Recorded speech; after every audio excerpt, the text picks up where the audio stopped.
টুঙ্গিপাড়ায় প্রবাস জীবনের ইতি টেনে সফল খামারে নাজিম মুন্সি। কোরবানির ঈদে ১০ লাখ টাকা লাভের আশা। গোপালগঞ্জ টুঙ্গিপাড়া থেকে জসিম মুন্সি। বিদেশের মাটিতে কঠোর পরিশ্রম না করে নিজের দেশের মাটিতে শ্রম ও মেধা কাজে লাগিয়েও যে স্বাবলম্বী হওয়া সম্ভব তার উজ্জ্বল দৃষ্টান্ত স্থাপন করেছেন গোপালগঞ্জের টুঙ্গিপাড়া উপজেলার বর্ণী দক্ষিণপাড়া গ্রামের যুবক নাজিম মুন্সি। দীর্ঘ ৫ বছর প্রবাস জীবন কাটিয়ে দেশে ফিরে তিনি গড়ে তুলেছেন ফাহাদ এম ফার্ম নামে একটি আধুনিক গরুর খামার।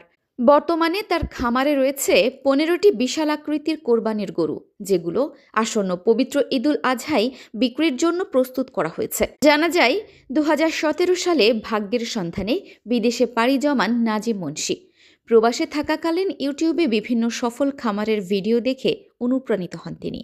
এরপর সিদ্ধান্ত নেন দেশে ফিরে নিজেই কিছু করবেন। সেই স্বপ্ন থেকেই ২০২৩ সালে মাত্র ৫টি গরু দিয়ে শুরু করেন খামার। ধীরে ধীরে সফলতা আসতে থাকে। ২০২৪ সালে গরুর সংখ্যা দাঁড়ায় ১২টিতে এবং বর্তমানে তার খামারে রয়েছে ১৫টি উন্নত জাতের গরু। সরেজমিনে খামারে গিয়ে দেখা যায় গরুগুলো আকার আকৃতি ও ওজনে বেশ আকর্ষণীয়। অধিকাংশ গরুর উচ্চতা প্রায় ৫ ফুট এবং দৈর্ঘ্য ৭ ফুটের কাছাকাছি। কোনো গরুর ওজন ১৪ থেকে ১৫ মণ, আবার কোনোটি ১০ থেকে ১২ মণ। খামারে রয়েছে উন্নত জাতের শাহিওয়াল, গির ও ব্রাহ্মা গরু। নাজিম মুন্সি জানান, সম্পূর্ণ প্রাকৃতিক উপায়ে কাঁচা ঘাস, খড় ও ভুসি খাইয়ে কোনো ধরনের ক্ষতিকর হরমোন ছাড়াই গরুগুলো পালন করা হচ্ছে। তিনি আরও বলেন, বিদেশে মাসে ১ লাখ টাকা আয়ের চেয়ে দেশে ৮০,০০০ টাকা আয় করেও অনেক শান্তিতে থাকা যায়। বিদেশে যে পরিশ্রম করি তার ২/৩ শ্রম দেশে দিলে আরও ভালো কিছু করা সম্ভব। তবে সফলতার মাঝেও ক্ষোভ প্রকাশ করেন এই উদ্যোক্তা।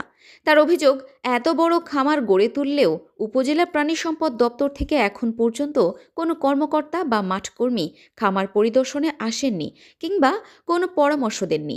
সরকারি সহযোগিতা ও কারিগরি সহায়তা পেলে তিনি খামারটি আরও বড় করার স্বপ্ন দেখেন। আসন্ন কোরবানির ঈদে গরুগুলো বিক্রির মাধ্যমে প্রায় ১০ লাখ টাকা লাভের আশা করছেন সফল এই খামারি। এ বিষয়ে উপজেলা প্রাণী সম্পদ কর্মকর্তা প্রকাশ বিশ্বাসের বক্তব্য জানতে চাইলে তিনি কোনো মন্তব্য করতে রাজি হননি।